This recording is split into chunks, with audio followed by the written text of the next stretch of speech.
business. He'll go straight to the wobble. Straight to it. Jab grab all day, and the patience. At Battle of BC, this man played far too many puffs, and he was timed out by far too many puffs, and he did not crack. Timed out? Yes. That's an 8-minute match. 8 minutes, right? Yeah, welcome to Melee. So we're seeing some strong zoning. Mew2Queen's going to be looking for openings.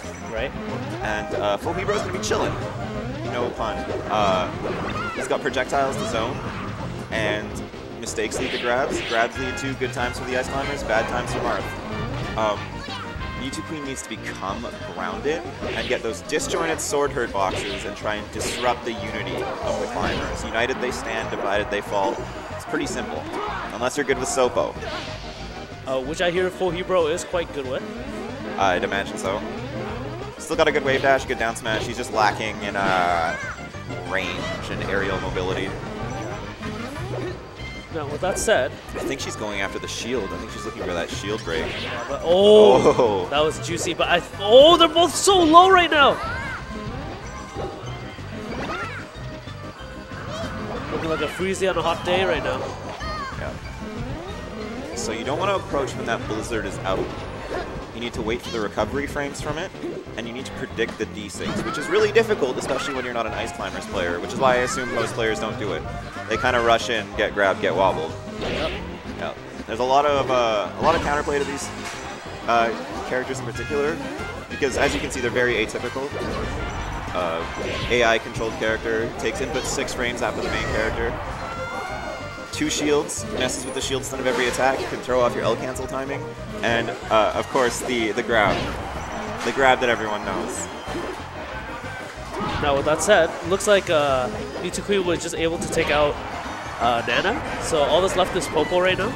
But like we were mentioning before, Sopo, let's see how Mew2Queen deals with this. Well, an all-in a smash attack is going to lead to awkward edge guarding. Right now, it's kind of hard to say because they both need to land an errant attack. So Fauxhebro has the stock lead, and these percents are sort of irrelevant. All right, we're getting a little bit of errors on both sides, but same situation applies. We're back to the Nana. However, you're going to see he's just going to be looking for a back air, basically, or an up smash, apparently. Oops. Now we're back to the standard game plan. The Ice Climbers want that opportunity to do that big grab, though Fauxhebro seems perfectly comfortable zoning, whereas Mew2Queen is going to have to get around the projectiles, disrupt the desync, and capitalize on either Nana or Popo. Right. Here we go. So I feel like, oh, is that going to be the wobble? No, the wobble's quite yet. Yeah, I feel like for this matchup, all Mew2Queen really needs to focus on is making sure that those disjointed hitboxes are pretty much what would hurt the game, right? Like absolutely. Because when it comes to range, like technically, Marth will outrange both the Ices. It's just that they do have tools that do extend the range slightly, and those lead into much bigger punishes than anything that Mew2Queen might have. The other thing is, I would say that Marth is a very grab-based character. I'm sure a lot of people would agree with that too, because it leads to a lot of setups. I mean, have you seen the range? Have you seen the range? Yeah, it's longer than Yoshi's tongue. It's like Magneto, man. He just sucks you in, just grabs you. But like, yeah, so I think actually Marth's grab range is slightly longer than you played Mortal Kombat, right? Yes. Yeah, Scorpion's spear thing. I think it's about the same range as that. Probably. Come here. Not quite as powerful against the Ice Climbers, but there's some stuff you can do. When you throw a character, they do become a hitbox, so you can do quick throws to kind of disrupt them, though I imagine disengage. The problem with playing an Ice Climbers player, the reason it's difficult is because they're so much more comfortable with the double hits on both of their characters than you could ever be, unless you play against them a lot or you're an Ice Climbers player, and they're a rarity. It's a rare treat. Yeah, I feel like Ice Climber players, like, you'd expect there to be more of them, but there's so much that these characters are capable of just because there's the AI controlled character, right? Yes, and there's so much that they're limited to because of the same AI controlled character. Yeah. So When you lose that climber, when you're babysitting that AI, it can be frustrating. You have to take care of her like your newborn kitten, right? Yeah. She can't fend for herself. You got to look after her constantly. But with that said, like when you do actually get those combos, it's big damage, fat combos, and you never know what's gonna happen next. Like you see Wobbles, he'll throw them onto the platform. He'll make his backup climber wave dash into a smash attack. Like the style potential of the chain grabs is amazing, but we're not gonna see that. There it is. There's we're gonna see the classic. So these inputs are actually quite precise for the first, I don't know, couple seconds. After that, it's a freebie. It's a rhythm. It's a rhythm. People still find a way to. Obviously, tournament nerves come into play. You can mess up a wobble. They happen all the time, actually. But this is. There's this combo. This is what I'm talking about. These regrabs. Excellent.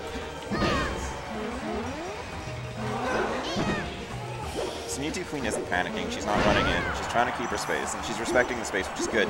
It's just when it comes down to it, when that confrontation takes place, Fauxhebro's consistently coming out on top. Yeah. I also feel like because Fauxhebro's dominating the ground right now, right? If she stays on the platforms, it forces Fauxhebro to approach her. Because right now she's consistently going into his zone, right? And that's where Fauxhebro's getting these hits from. It's absolutely true, but even in that situation, this game in general, whoever's closest to the center of the stage grounded is generally in a positional advantage. So even camping the platforms against ice climbers, though it avoids a lot of like their powerful things, it still puts you at a natural disadvantage positionally. It's sort of a double-edged sword in that fashion. It's definitely interesting. Learning to play against them is a trip. It really challenges your creativity, it challenges what you think is good in this game, what you think is bad, and how you should respond to it.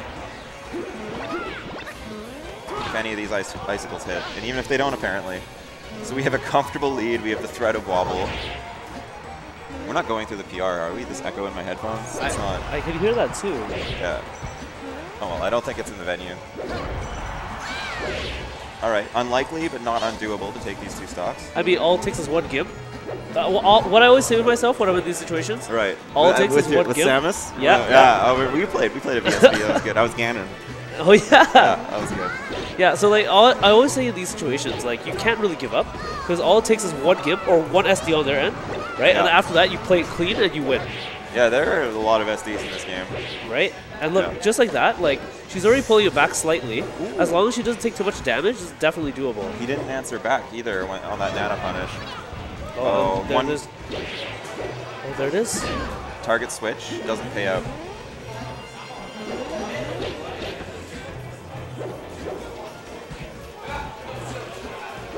And she may be losing, but Mew2Queen definitely, she's not falling into the classic traps. I mean, she's still using that sword, she's still looking for that opening, which is what you have to do even if you're from behind. Technically, she did take 4 stocks. That's quite good. I am sure that is far more than most people here would take against Fauxhebro. 4 stocks as in like Nana and Popo.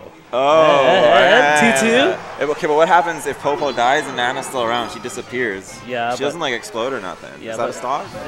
I mean, she respawns, right? So stock was taken. Of course.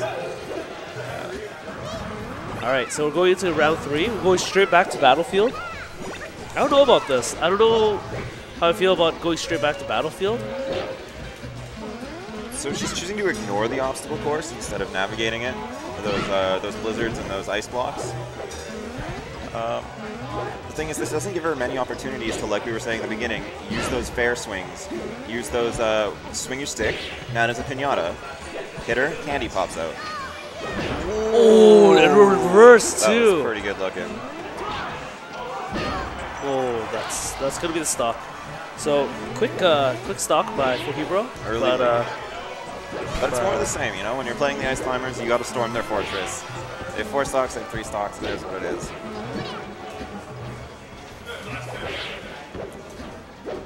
And that would have been the perfect time to go for Nana. As soon as you land that hit on Popo and not Nana, you know that Popo's going to have to tech, and Nana's not.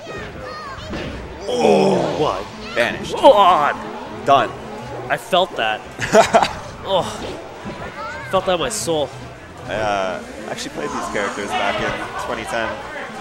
It was really fun. I guess some things are cyclical because back in 2009, 2010, we were having the conversation, should wobbling be banned? And the answer was no. And now it's 2017, we're having the conversation, should we ban wobbling? And the answer is obviously no. Yeah, I feel like wobbling should not be... I know a lot of people are kind of frustrated by it, and they feel that in a way it is unfair, but keep in mind, there is a setup you have to do before you can wobble, and it's not like it's automatic either, right? It is something that you have to actually actively set up. It does 25%. Does 1/4 of your opponent's life bar, maximum.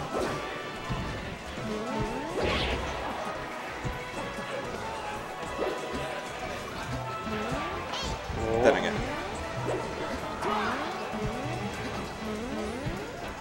So we have a little story. Can he finish us out with Sopo? Oh my gosh. Or is this the beginning of the 12-stock comeback? I believe they say that's how it starts. One stock. Oh, the juggle, the juggle. Oh, that was juicy. Oh, man. Not even worth edge guarding. See that? Popo just looking the other way, letting Nana spray that ice. That's all she wrote. That was a